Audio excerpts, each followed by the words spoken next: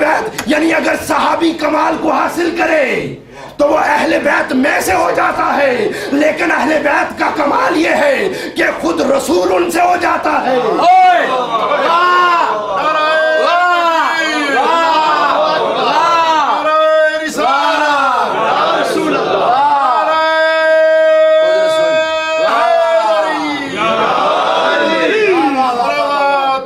بہت اچھا ہے۔ واہ واہ واہ واہ یہ صحابی کا آخری کمال ہے۔ واہ واہ واہ۔ لیکن کس طرح آپ قیاس کر سکتے ہیں آل محمد کو امت کے کسی فرد کے ساتھ کہ خود رسول یہ کہے کہ انا منہم؟ یہ قیاس کیوں ہوتا ہے؟ کبھی آپ نے دقت اس میں کی؟ اس لیے کہ جس مکتب کا نظریہ یہ ہو کہ رسول ہم جیسا ہے، اگر وہ اہل بیت کو کسی کے ساتھ قابل قیاس سمجھ لیں تو ان سے بعید نہیں ہے۔ اور کبران صاحب آپ کو سنا رہے تھے، میرے ذہن میں ایک واقعہ آ گیا، میں وہ سنا کے آپ سے التماس سے دعا لوں گا۔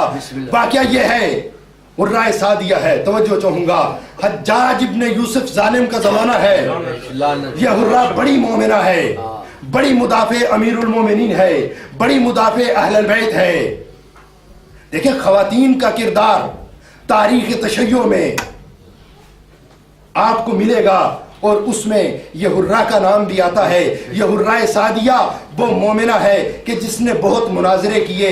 انشاءاللہ ابھی میں فقط آپ کے سامنے اس کا ایک مناظرہ پیش کروں گا۔ حجاج بن یوسف کا سخت دور ہے، اور آپ کو ایک بات بتا دوں پھر آپ کو حرہ کی عظمت کا پتہ چلے گا۔ حجاج بن یوسف وہ ظالم حکمران گزرا ہے کہ اگر کائنات کا سارا ظلم ایک پلڑے میں، توجہ چاہوں گا، اگر کائنات پوری کائنات کا ظلم ایک پلڑے میں رکھ دیا جائے اور تنہا اس حجاج ابن یوسف کا ظلم ایک اس کا بتاتے یہ ہیں کہ میں نے خود پڑھا ہے، مجالس المومنین شہید ثالث کی کتاب ہے، مجالس المومنین آیت اللہ نور اللہ ششتری کی کتاب ہے، اس میں وہ لکھتے ہیں کہ یہ شخص حجاج ابن یوسف اتنا ظالم شخص تھا، اتنا سفاک اور مکار شخص تھا یہ، کہ جب اس کا زمانہ آیا، جب کسی یہ شیعہ کو سزا دیتا تو ایسے کرتا کہ اس کو کہتا، اپنے بے غیرت سپاہیوں سے یہ کہتا کہ اسے میرے سامنے لے آؤ۔ جب وہ اس کی دربار میں حاضر ہوتا کہتا اب اس پہ تلوار کے ضربے لگاؤ۔ جب تلوار کی ضربیں لگ جاتی پھر کہتا کہ اس کے زخموں پہ نمک چھڑکو، اس کے زخموں پہ نمک چھڑکو۔ نمک چھڑکا جاتا۔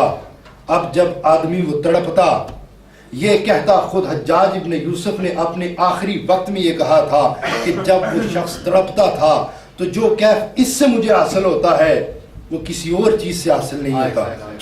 یہ اتنا صفاک شخص تھا، لیکن آپ دیکھیں حرہ کی عظمت کو، حرہ کی دلیری کو سلام، کہ جب حرہ سعدیہ کے بارے میں اس حجاج کو یہ شکایت ملی کہ یہ کہتی ہے، حجاج نے اسے بلایا، دربار میں طلب کیا اور کہا کہ حرہ سعدیہ میں نے سنا یہ ہے کہ تو علی کو ان خلفاء سے افضل سمجھتی ہے، تو خدا کی قسم تاریخ کے جملے ہیں۔ اس نے کہا کہ حجاج ابن یوسف سن لے، تو اپنے ان سپاہیوں پہ بھروسہ نہ کر، یہ انتہائی جھوٹے ہیں، تو بھی جھوٹا ہے۔ کس نے تجھے کہا کہ حرہ سعدیہ کا یہ عقیدہ ہے؟ کسی خاتون کا اتنے بڑے سفاک حکمران کے سامنے یہ لفظ کہنا کہ تو بھی جھوٹا ہے، تیرے سپاہی بھی جھوٹے ہیں، خدا کی قسم حرہ سعدیہ کا یہ عقیدہ نہیں ہے۔ اس نے کہا کہاں ہے میرے درباری؟ درباری آئے، وہ جاسوس آئے، جب انہوں نے حرہ سعدیہ کو دیکھا تو خدا کی قسم یہ مدافع امیر المومنین، یہ مومنہ، اس نے سپاہیوں کو خطاب کیا، اس نے کہا کہ کب میں نے کہا ہے کہ علی ان سے افضل ہے، علی ان سے افضل ہے؟ میں حرہ کا یہ عقیدہ نہیں ہے، اس لیے اب دربار کے جملے ہیں، حرہ حجاج کے دربار میں کھڑی ہے، کہتی ہے کہ میں ان کی کسی فضیلت کی قائل ہی نہیں۔ اس سے پہلے ایک نقطہ، افعل و تفضیل وہاں استعمال کیا جاتا ہے، نسبت وہاں ہوتی ہے۔ اگر دو سٹوڈنٹ ہوں، دو کلاسی ہوں، آپ یہ کہیں کہ یہ زیادہ لائق ہے، اس کا مطلب یہ ہے کہ دوسرے کے پاس بھی کچھ علم ہے، دوسرے کے پاس بھی کچھ علم ہے۔ اب حرہ یہ کہتی ہے میں ان کی کسی فضیلت کی قائل ہی نہیں کہ میں یہ کہوں کہ علی ان سے افضل۔ اب حجاج نے کہا حرہ تو کیا کہتی ہے؟ تو اب حرہ نے کہا اے حجاج ابن یوسف سن لے، یہ خلیفے تو درکنار، تو اگر حضرت علی کو، میرے مولا کو اگر صف انبیاء میں کھڑا کر دے، تو اگر میرے مولا کو صف انبیاء میں کھڑا کر دے تو پھر بھی میں حرہ یہ کہوں گی کہ علی آدم سے افضل، علی ابراہیم سے افضل، علی نوح سے افضل، علی موسیٰ و عیسیٰ سے افضل، علی 1,23,999 انبیاء سے افضل۔ تو ان چند ایک صحابہ کی بات کر رہا ہے، میں تو اپنے مولا کی انبیاء پہ افضلیت کی قائل ہوں۔ اب جب اس نے دیکھا بے غیرت سفاک تھا، اس نے کہا کہ حرہ اب تجھے دلیل دینی پڑے گی، پہلے مجھے میرے جاسوس بتاتے تھے، اب میں نے خود سن لیا ہے، توجہ چاہوں گا، اب میں نے خود سن لیا ہے، تجھے دلیل دینا پڑے گی۔ اب خدا کی قسم اگر کوئی مدافع امیر المومنین ہو تو اسے قرآن سے ضرور آشنا ہونا چاہیے۔ اب اس نے کہا قرآن کو مانتا ہے، اس نے کہا ہاں قرآن کو مانتا ہوں، اس نے کہا چل پھر میں تجھے بتاتی ہوں کہ میرا علی آدم سے افضل ہے، میرا علی آدم سے افضل ہے۔ کہا کیا دلیل ہے؟ تو اب حرہ نے کہا کہ آدم کو گندم کے دانے سے روکا گیا تھا، آدم کے لیے گندم کا دانہ حرام نہیں تھا، آدم نے ترک اولا کیا تھا، آدم نے ترک اولا کیا تھا، گندم آدم کے لیے حرام نہیں تھی، آدم نے اس گندم کے دانے کو کھا لیا تھا، لیکن میرا مولا وہ ہے کہ جس کے لیے گندم حلال ہے، ترک اولا بھی نہیں، بلکہ میرا مولا اس کے باوجود بھی گندم نہیں، گندم کی روٹی نہیں کھاتا بلکہ خشک جو کی 2 روٹیوں پہ گزارا کرتا ہے۔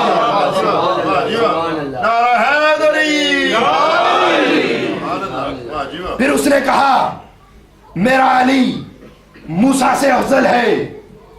کہا کیسے؟ اس نے کہا تو قرآن کو اٹھا، قرآن میں جب حضرت موسیٰ نے کسی شخص کو مکہ مارا اور وہ مر گیا، اب قرآن کے جملے ہیں فَخَرَجَ مِنْهُ خَائِفًا، اب موسیٰ اس گاؤں سے نکل گئے، موسیٰ نے گھر چھوڑ دیا، لیکن توجہ چاہوں گا، اس نے کہا کہ موسیٰ نے ایک شخص کو قتل کیا تھا، موسیٰ نے گھر چھوڑ دیا، لیکن میں علی ان عرب کے بڑے بڑوں کو فنار کرنے کے باوجود بھی شب ہجرت جب نیزے چمک رہے تھے، تلواریں لچک رہی تھیں، لیکن اس وقت بھی میں علی وہ ایسی نیند سویا کہ زندگی بھر ایسی آرام کی نیند نہ سو سکا۔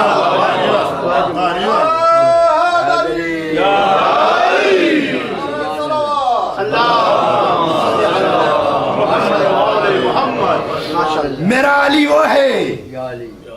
اور مولا کے واقعی عجیب جملے ہیں، جب کسی نے پوچھا تھا کہ مولا آپ کو اتنے آرام سے سکون کی نیند کیوں آئی، تو مولا کہتے ہیں مجھے کیوں نہ نیند آتی، لوگ صحابہ کی باتیں کر رہے ہیں، یہ ہے جو اپنے آپ کو فدا کر رہا ہے، یہ مولا کا مرتبہ ہے۔ اگر کسی کو جہاں خطرہ ہو وہاں کسی کو سلا دینا اور ہے، اور کسی کو خطرے سے بچا کے غار میں لے جانا یہ اور ہے۔ یہ دو الادی فضیلتیں ہیں، اگر کوئی مانتا بھی ہے اس کی فضیلت تو۔ خود جہاں تلواریں ہوں تلواروں کے سائے میں سو جانا یہ فقط ابو طالب کے لال کا کام ہے، کسی اور کا کام نہیں۔ اب جب حرہ سعدیہ نے کہا کہ میرا علی نوح اور لوط نبی سے افضل ہے، توجہ چاہوں گا، میرا نبی نوح اور لوط نبی سے افضل ہے۔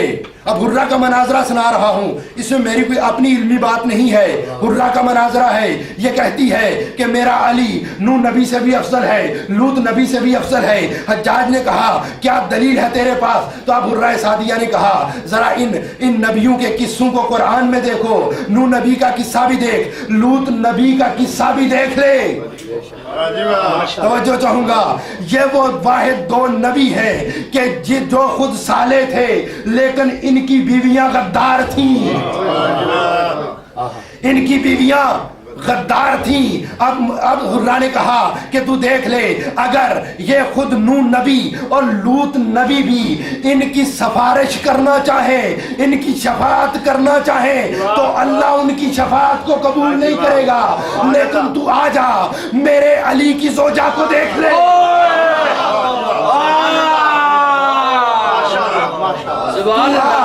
میرے علی کی زوجہ کو دیکھ لے جس سے تمام نبیوں کو نبوتیں ملے، اسے زہرا کہتے ہیں۔ دمست کلندر دمست کلندر کعبہ کا گوہر داماد پیغمبر حسنین کا بابا قاضی کا بابا، ہر نبی پکارے ہر ولی پکارے، للکار کمالو ذرا جوش سنبھالو، ذرا ہوش سنبھالو، ذرا جوم کمالو، حق دا امام نعرہ